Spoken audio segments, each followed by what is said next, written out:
I'm so excited. But you know what today So is? excited to have James. Today we're going to do Just Blaine's Trailer Park. Just Blaine's Trailer Park coming out right now. We got a intro song now, I think. Now, I've talked about my buddy Toddy Locks in the past, and he did a show over the weekend. He's a comedian. He's retired military. I'm going to put that first. He's retired Air Force. Me and him were pro wrestlers together. He was my manager for a while, but Toddy Locks, a lot of creativity. A lot of my creativity got unlocked because this guy allowed it, you know? Like, he was already doing it, and he kind of showed a lot of others it's okay. It's okay to be weird. We are the weirdos, mister. You know, like, that's what we Pave the way, yes. Yeah. Well, let me show you here. He did this thing. He's in Omaha. He did this thing for Backline Comedy. And I think they got challenged to do something.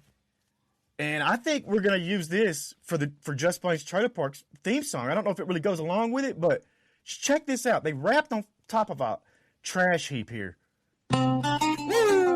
Oh, that's Toddy Locks there with the overalls. You wanted us to do a rap song standing on top of the compost. We did it. Let's go. Green and brown, brown and green, on the ground, in the sea. Right. We need a healthy mix of everything found in between. Fruits and veggies, coffee grounds, cardboard and leaves. If you do it all correctly, then your towel won't stick. Avoid the blues and the greens. Wait a minute. Purples and pinks. That's not right. Cut all that meat, pour the milk down the sink. Okay. Keep your food out the landfill, methane levels shrink. Let the earth keep circling like it's skating the ring. I got the worms in the trench and they eating the trash. Turn garbage into gold, baby, stacking that cash. Stop, drop, put them scraps on top. Let it rot till it cooks, man, you ain't gonna stop. You wanna see the garden grow, gotta feed the roots. We stomping on these piles in these Doc Martin boots. Oh man, the sync up right there. The sync up to the boot dropping and the beat, that put it over the edge for me. That's my buddy Toddy Locks right there. Camera shake too. Yeah, you know what's even wilder about this? And I think I'm getting this right, but my buddy's real name is Todd Graves. And the other guy in this video's name is Todd Graves, I believe. Or Todd Dillon. They got the same names. What? Crazy. I mean, it's a common name, but that makes it even wilder that's two common names and they're both exactly the same. Is this like a split universe kind of a thing, or is this there's something happening that's I don't know. That doesn't just happen. I think them two guys, they need their own show. They need their own podcast. I know a guy. Todd. I know some people that can help him. Now let's get to love it.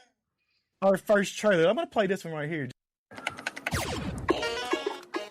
Video games transcend reality and provide us with an experience we can only imagine. Yet many of our favorite characters are based on stories that preceded us. I'm Latham Holgren, and welcome to Pixels from the Past, where we will uncover popular video game characters' historical inspiration. Excavate the past with me as we discuss our favorite characters and how their pixels came from the past. You can find me on Apple Podcasts or anywhere you like to listen to podcasts. I'll see you in the past. You know he's talking my language. I mean, I'm a huge video game fan.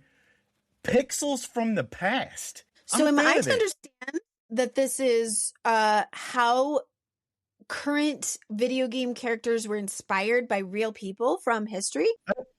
That's what it seems like to me, and I think that's okay. A fun show, right? Like, that's a cool idea. I'd be super into that. The history part of things, I'm all for. I'd have to learn a little bit more about the video game characters if it was me, but maybe that'll help you.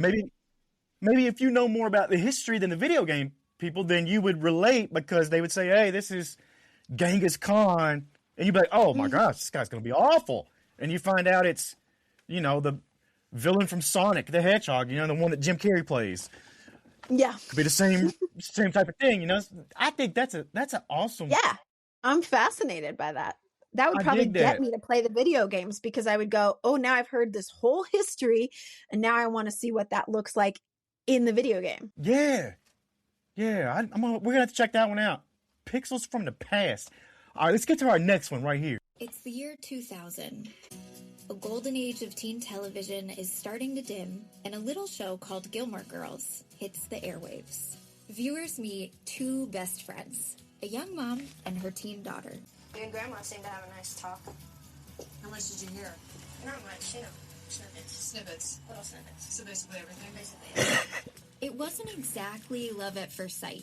Sure, the show had fans during its 7-season run, but people didn't necessarily come up to me as much when the show was actually on to say, oh, aren't you that person from Gilmore Girls? I don't know that many people were aware of it. it wasn't like a lot of other shows at the time. Soapy dramas that followed teens stuck in love triangles. It was a comedy, and it followed 3 generations of women and the quirky residents of the small town they lived in, Stars Hollow, Connecticut.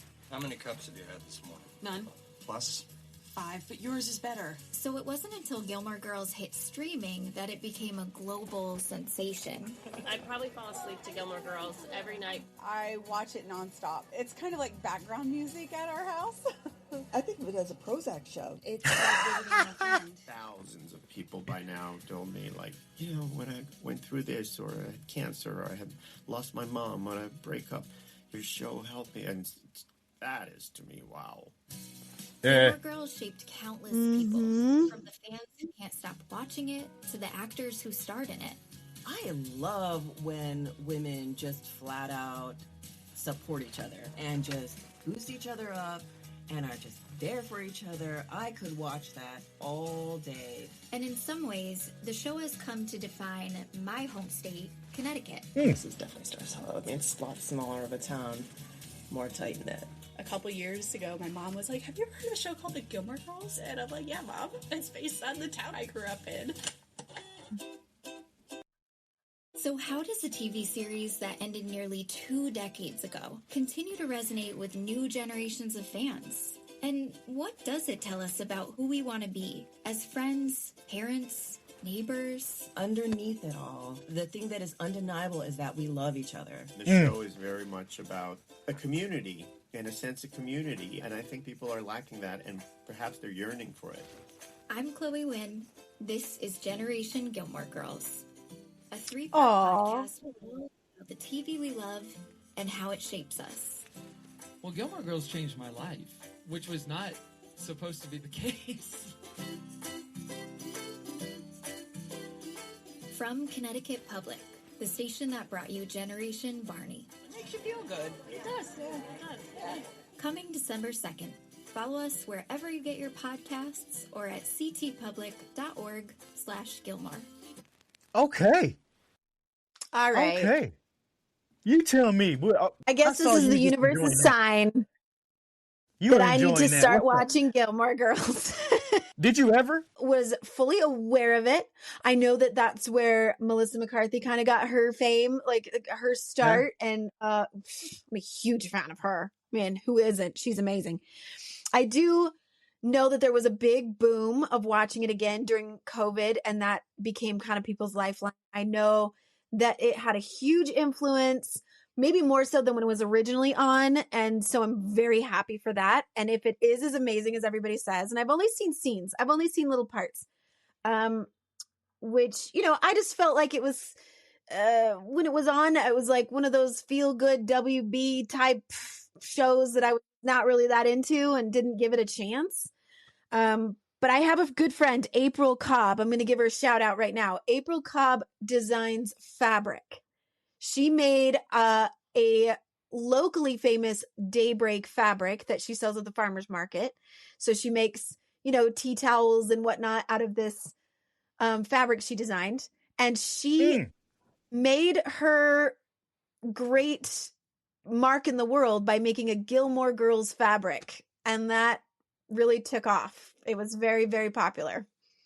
Well, that'd be a great sponsor for the Generation Gilmore Girls podcast here. I love that idea. I love the trailer. Great trailer. It's long, but I think all of it was necessary. It might be an extended trailer. I don't know. I loved hearing all the fandom. And I think this is a great representation of what you could do with almost any TV show out there. And a lot of them have now. They've got these rewatch. I just ran across one, Pod Meets World. It's Boy Meets World. It's Topanga, Ryder, Strong, who plays Sean, and it's Eric. They got the three of them on a podcast. Yep. That's... I want them to bring me on. I want to bring them on ours, and then, they bring us on theirs. That'd be fun. Yeah. I want to talk about their shows. And, truthfully, the very first podcast I ever listened to back when podcasts were just kind of up and coming, like just starting out, my very first one was an X-Files rewatch podcast. Breaking it down one episode at a time. And it was Kumail Nanjiani's X-Files podcast. That was the first podcast I'd ever listened to. Someone knew I was a big fan of X-Files. They were like, you gotta listen to this podcast. You'll love it. He's basically just a big fan of the show and wanted to just break it down one episode at a time. So he just does, a rewatch, his thoughts and opinions, a summary. And, I'm such a big fan of the show. I loved that just as much as the show. That's incredible. Yeah. I want to do that with Cheers or something. That's the one I'm looking at. We have to do like 200 something episodes. That'd be wild. Yeah. Yeah. Now, I got one more podcast trailer for us today. This is a special one, though, because I was getting concerned and worried, people saying AI is going to take our jobs and all that. And I just wanted to see how close we are to AI taking our jobs. And what I did was work with ChatGPT and Sora to give it a prompt, and then it spit me back out a video, okay? And I said, well, we got to do parallel frequencies. So, hello there, ChatGPT. Could you please make me a podcast trailer for parallel frequencies? And this is what we got. You're listening to Parallel Frequencies. I'm Jay. I'm Lila. And we chase the sounds that lead to other worlds. What if a single tone could open a door? We found out. Because we walked through it. Join us for unexpected connections and real conversations. Now, I don't know. We're nowhere close to losing our jobs on making stuff. Now, first of all, the biggest thing there, I think, to me is, it turned us black and changed our names. I don't know. We're ChatGPT. I'm not sure. And that's what I'm saying. Who are these people? That's what I was thinking. But they gave us a whole premise to a show, like hearing some sonic sound that makes it. I'm like, where'd they come up with it? I would watch this. I would actually probably watch this podcast, listen to it. Yes. Do you know what I'm starting to think after I hear that? I'm starting to think if there is a code to open a portal, it would be 2 sound frequencies, like parallel frequencies. I'm starting to think that there's something to that, and it's got me a little worried. Let's check that out again. Let's watch it again, because you got me scared now. I don't know, and I don't know what SPPDISDAY with a Spotify logo is, or that's Google Play. But You're listening to Parallel Frequencies. I'm Jay. I'm Lila, and we chase the sounds that lead to other worlds. What if a single tone could open a door? We found out. Because we walked through it. Join us for unexpected connections and real conversations. Jay, I have a little white guilt, honestly, feeling like maybe I took their jobs. Is that a thing? If those two people are out there, if Jay and Tina or Tara or whatever her name is out there, and they got a show called Parallel Frequencies, oh my God, Courtney. What if AI is actually just showing us the other dimension? That's another parallel frequencies in another parallel universe. Oh my God! What if that's what AI only is? Is it's using other universe to show us, and that's why everything looks almost real, but something's a little bit off? Is that us in another universe? A parallel? That could be us in a parallel universe. Maybe we are African American and named Jay and Tua or whatever it was there. I don't know, but I like her glasses. I kind of like. Maybe I should start wearing glasses. I did. I like that. But I don't think AI is anywhere close to taking our jobs. But maybe it is giving us a portal to another dimension to be able to see in. Because oh man, I've got all kinds of questions now. Okay. Well, if they're better have at to the sit job with it. than me, then I apologize. I apologize for taking the position that we created ourselves, and here we are. If that's a real show there, if Jay and Tita are doing a show called Parallel Frequencies in another parallel universe, how do we get them to be guests on our show and get on theirs, I wonder? Because that would be cool to do some interdimensional. I've done a lot in podcasting and in radio. I've never done an interdimensional interview. That's what I want. I want an interdimensional interview in 2026. Mm-hmm. With That'd be fun, the right? alternate us version or alternate podcast hosts of this podcast. Maybe that's not us, but they are the podcast hosts of this podcast in a parallel universe. So we, in that universe, are making compost heaps in some or whatever we're doing. So you're saying that the IP parallel frequencies crosses universes, but we don't? We got a big show. We don't know what we're doing in that universe. I don't know. True. I don't think that's me, but I think maybe it's. I can tell you. We better stop this talk right now, because you watching Coherence and us talking to James Ward Burkett, the director, is going to be a lot similar to what you're talking about right here. So we better kick this. But we better get on out of here and go check out those podcasts, the real ones I played for you. Go check out the Gilmore Girls, Generation Gilmore Girls, and that Pixel.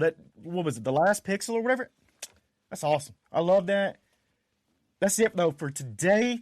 We'll see you guys tomorrow. Just Blane, Coco, Parallel Frequencies.